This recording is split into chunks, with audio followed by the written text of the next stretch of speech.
In this video, I want to teach you how to optimize your Google My Business listing to get more customers from your Google My Business listing. Now, this can be applied to any type of business that is a service-based business that wants to rank better on Google. But in this example, we're going to be utilizing a dumpster rental company as a primary example. If you don't know what Google My Business is or GBP, I have another video linked somewhere here on the screen that will teach you exactly what Google My Business is and how to set one up. This video is going to be more so if you already have one created and you want to make sure that you're optimizing it so that it gets the most amount of calls and most amount of reach for you. That's what this video is for. The number one thing that most people overlook when they set up their Google My Business listing is they overlook what it is that the Google My Business listing is trying to rank for. You should have one primary keyword or search phrase that you're trying to optimize for, and that is going to be dependent on where you live and exactly the type of service that you're offering. So if you didn't know, in every single city, there's going to be a most sought after search phrase. And for this example, we're going to be using a dumpster rental business in Phoenix. Now, for this specific example, the number one most search phrase in this city will be dumpster rentals Phoenix or dumpster rentals Phoenix. And that is the number one search phrase that any business in this area that is a dumpster rental company should be going after, the main search phrase that's going to bring in the most volume. It doesn't make sense to start targeting for roll-offs if that is not a commonly searched phrase or not a phrase that is searched often enough to bring you enough business. I'm going to give you some examples here, and this will change based on where you live. I recently audited another company that is a dumpster rental business out of Canada. And to my surprise, when I did my keyword research, the words dumpster rentals don't get searched as much as containers in Canada. So people are actually looking for container rentals versus dumpster rentals. So in that situation, depending on what city I'm located in, I would actually be optimizing for the words container rental and then the city name. Once you've chosen the specific search phrase that you want your business to rank for, now you want to make sure that the actual address, the physical location of your business aligns with that search phrase. Now this is going to come as a big surprise to a lot of you, but the specific area of where you register your business to is what's going to primarily drive that search phrase versus getting you work outside of your service area. For example, we're using the phrase dumpster rentals Phoenix, and if our address isn't physically in Phoenix and it's somewhere outside of Phoenix, we will most likely never show up for the search phrase dumpster rentals Phoenix. There are two different types of ways you should set up your Google My Business listing when doing it. Now, the first way is a service-based business where it's just going to show a service area on the map because you're not displaying an address. And this is what Google tells you to do when you have a service-based business, which a dumpster rental company is. Now, a business that displays an address will always rank much better. Now, the problem here is when you're first starting off with this business, you're most likely using a residential address. You might not have a shop or an office or something like that. And you shouldn't be displaying your house address because then your business could go up for suspension if you're violating Google's terms and conditions. Now, there are workarounds on getting a physical address, which would be renting a small office space, renting a lot, renting space on where you keep your equipment, places like that. Things you never want to do though is utilize a PO box number or a virtual office. You'll almost always get suspended if you do something like that. But what I mean by choosing the correct address is this. Google defines specific cities on their map differently than we might define them. So one quick thing that you can do to figure out what Google defines as your specific city is going to Google and typing in the city that you live in. For this example, we're going to be using Phoenix. When I type in Phoenix, Arizona into Google, it's going to give us this red outline, this dotted outline. This to them is basically what Phoenix consists of. And so you want to make sure you choose an address that is defined by them as Phoenix. So somewhere inside this red area, okay? Now, if you want to take it a step further, you want to make sure that you get as close to the city center as possible. And like I said, Google chooses where these specific cities centers are. So one way to figure out where they determine that the city center is by now going to the directions tab, hitting directions right here, typing in Phoenix again, and it'll drop a pin on the map. You saw the pin right here. this is where they determine that the city center is. So what your job is to do is to find an address, an office, somewhere you can rent that is close to that pin as possible, because that is going to give you the best chances of ranking for that search phrase with the city name in it. Once you have the address established, the next most important thing is going to be the name that you chose on Google My Business. And right here is going to be the make or break for you. You want to make sure that you choose a name that includes the keywords that you're trying to rank for, okay? If you choose a name that is confusing to Google and is confusing to people searching, it is gonna hurt you in a lot of different ways. It's gonna hurt you in visibility, and it's gonna hurt you in click-through rates. So I'm gonna give you some examples here. A bad name for this business would be Bob's Enterprises. People searching would be confused by it. It wouldn't include any keywords that would determine what type of business you are and what type of services you offer.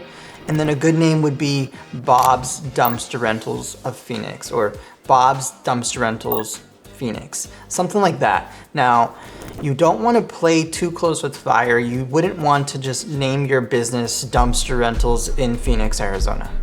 That is playing a little bit too close to spam. And what will happen is Google will suspend your Google My Business listing, and it'll be quite hard for you to get it back. Now, there are workarounds on getting these business names to stick, and legally you can go and get something called a DBA, a doing business as, and getting that to be the legal business name before you submit it to Google. And it's really important that you choose a name that is going to work well but is not overly spammy, but then that you get a DBA that matches that business name. In case you ever do get suspended, you have a legal way to get it back, basically. And it's really inexpensive to get a DBA, and it's fairly easy to get one. But having these things in place will make sure that you're able to retrieve your Google My Business listing if something were to ever to happen. Now, moving on to the next tip here, and this is gonna be choosing the best primary service category for your business. I'm gonna show you some examples here on the screen. So when we type in dumpster rentals, Phoenix, Arizona, we're gonna get these results here, and we're gonna get different variations based on where you are physically. But I want you to pay attention close to next to the stars here where it says dumpster rental service. This is the primary service category that this business is using.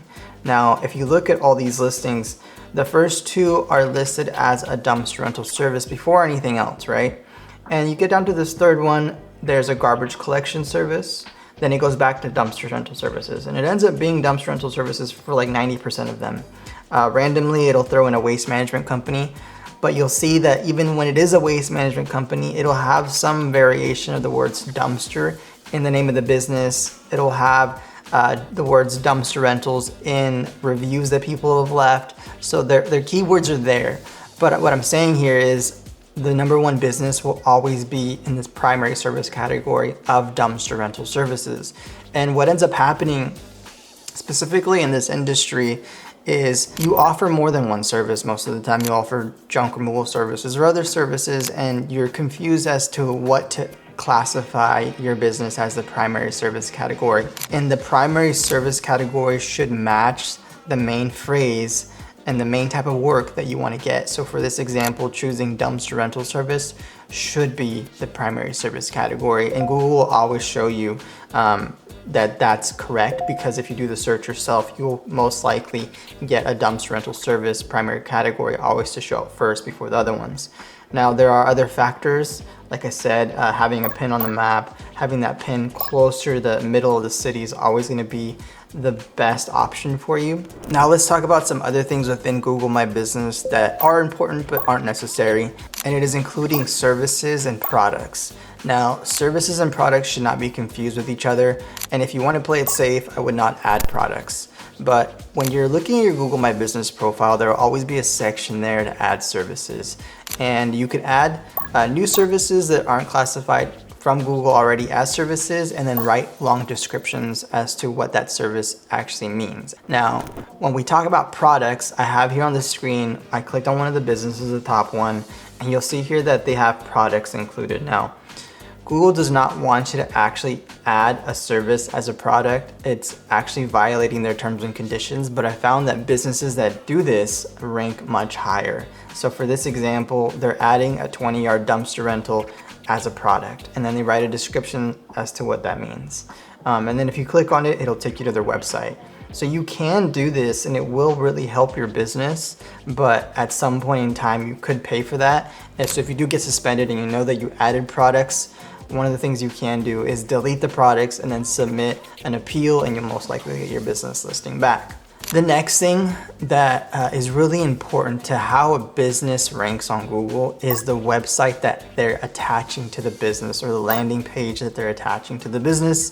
The reason I say that is because sometimes people won't take you to their homepage, they'll take you to a separate landing page of that website that helps them rank. So for this example, if we click on this right here, open up their website, we'll get a better understanding of how this website was structured, how it is that it's ranking, and how it is that it's helping their Google My Business listing. So there are 3 to 4 main things on a website that will help you rank, okay? The number one thing that will determine whether a site or a page of a site ranks for something is going to be the title of that page. So if you hover across the top of any tab here on Google Chrome, you'll see that they have these words written at the top, and this is the title of that specific page. And if you look at it, it says the words Phoenix, and then it says dash Scottsdale, Arizona, and then dumpster rentals. Now, if you look at it closely, it actually includes, in a very different way of how we wrote it, but it includes all those keywords. Even though they're not together, it includes them in the title, and that is why this business ranks. Now, the next most important thing would be the H1 tag. And an H1 tag is basically a header tag that displays on your website as the most important phrase on this website, okay? So out of all the writing on this website, there could be, 2,000 words, 1,000 words plus. There's gonna be a phrase here that is the one that they're trying to optimize for. And one way to find out is by hovering over it like this and then right-clicking and then inspect. And I was right. So even though it's not the largest one, if you look at this, it says dumpster rentals in Phoenix and Scottsdale, Arizona. And then when I did that, if you look over here, it says H1, and then it's within the parentheses and brackets of that. So this means that this is what they're optimizing for, and it is in line with the words that we use and the specific phrase that brings in the most amount of search. Now, they're gonna have a lot of content on this page, and it's gonna be content that supports that specific phrase. So if you read through this, you're gonna find the words dumpster rentals, you're gonna find the words Phoenix, multiple times sprinkled within the writing of this site so it doesn't look like spam. You're gonna find reviews, and you're gonna find sections like FAQs. FAQ sections are really important because Google wants to see businesses that are actually helping people with their answers in a way that, there's keywords in them. If you need more help figuring out if your Google My Business listing is optimized or if your website is up to par, then we do offer a free website audit over at www.rankright.net. You could also call or text me anytime. I'd be happy to get on a one-on-one call with you and go over a specific strategy that will help you increase the number of calls that your business is getting as well as your revenue. You can always call or text me anytime at 971-381-7416. If this video was helpful, please consider subscribing to the YouTube channel, as we'll be posting more content that will help your business thrive. As always, thank you for watching, and I will catch you in the next video. Thanks.